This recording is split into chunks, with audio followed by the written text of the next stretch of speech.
Introducing the narrative universe of Carlo Bianchi, aka Orbis, an independent podcast artist on Spotify. Originally from Abbiategrasso, in the province of Milan, he's decided to give voice to his greatest passion through audio podcasts, inventing stories that keep you awake at night or that leave you dreaming. Orbis isn't just a stage name, it's the way he transforms his thoughts into audiobooks. The first is titled Magenta Rosso Sangue, Blood Red Magenta, a psychological challenge between a former head of Parma's RIS, Salvatore Longobucco, and a faceless assassin, a horror mystery where nothing is as it seems and every breath is a thrill. You can discover the dark side of this horror thriller by listening to it for free on all podcast platforms and also on YouTube. Carlo Bianchi Orbis defines himself as an author who loves to intertwine reality and surreal imagination, as demonstrated in his other works such as Volevo essere come l'eroe, I Wanted to Be Like the Hero, which was published at the beginning of its publication, and Magenta Rosso Sangue, the Blood Red Agent, which is already available in its complete version. Carlo Bianchi Orbis is a podcast creator of digital content, specializing in giving voice to stories and books through modern and engaging language, making literature accessible to a wider and younger audience. Author Carlo Bianchi has drawn many influences and inspirations in creating his literary works. Film-wise, he draws from David Lynch, but also Kubrick, Tarantino, and Dario Argento. Literature-wise, he draws from Giorgio Folletti, Niccolo Amaniti, Alberto Moravia, Melania Mazzucco, Ernest Hemingway, and Dan Brown. His favourite book, however, is Love Story by Eric Segal. These tastes reveal the author's appreciation for variety. His compositions aren't strictly tied to a single literary genre. He also enjoys interspersing jazz music in episodes featuring dialogue between Longobucco and his law enforcement colleagues, perhaps to lighten the narrative a bit. And finally, his works never lack insertions that are part of his intimate life, and above all, touches of irony influenced by Quentin Tarantino that are present in all his narratives, even when they become dramatic, lugubrious and crude.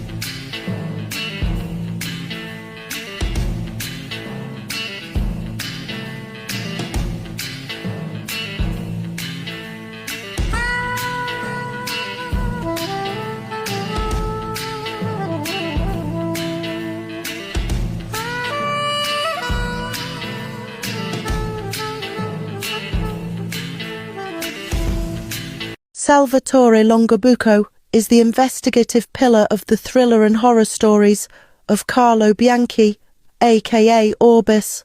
He embodies the scientific excellence of Parma's RIS, applied to the most murky and psychologically complex cases in the Italian provinces. In Magenta Rosso Sangue, Blood Magenta, he appears for the last time and introduces himself as the former head of the RIS, yet never losing the distinctive character that has distinguished him in his other stories. Crime scene analysis and psychological profiling of a typical serial killers, and always a methodical long-distance challenge with the killer, where forensic science clashes with the theatrical madness of his adversaries.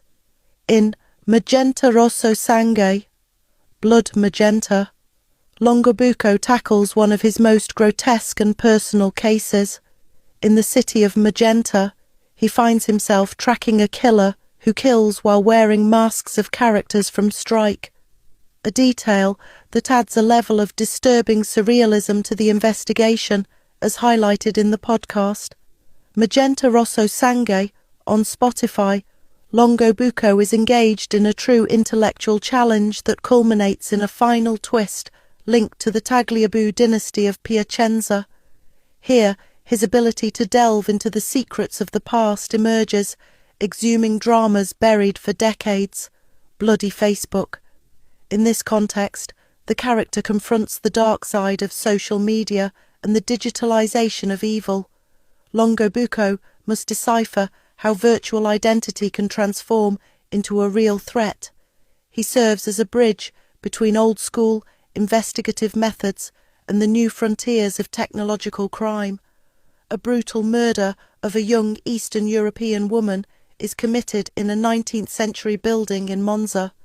The killer films the crime and sends the video on a USB stick via a large, insect-shaped drone directly to the Monza police station. The killer, dressed as a devil, kills with his pitchfork and forces his victims to look in a single precise direction. This will be the modus operandi of Atropos, the nickname he uses to introduce himself to law enforcement, the story of the killer known as the Florist. This case tests Longobucco's patience and analytical acumen as he faces a criminal who communicates through riddles and quotations. His adversary, the Forest, is no ordinary murderer, but a narcissist who challenges the law with words. Longobucco uses forensic linguistics and behavioural analysis to anticipate the moves of a killer who believes himself invincible. In the thriller podcast Magenta Rosso Sangue, Night is the Best Time, the killer, suffering from a split personality, suffers from terrible nightmares related to his past. To deal with these traumas, he turns to psychologist Marta Vanelli for help.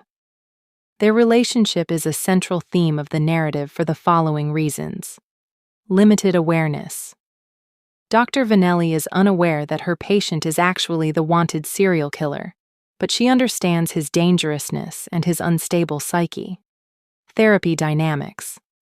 The man's dark and irritable nature fascinates and at times overwhelms the psychologist, to the point that she breaks professional ethics by allowing him to smoke during their sessions.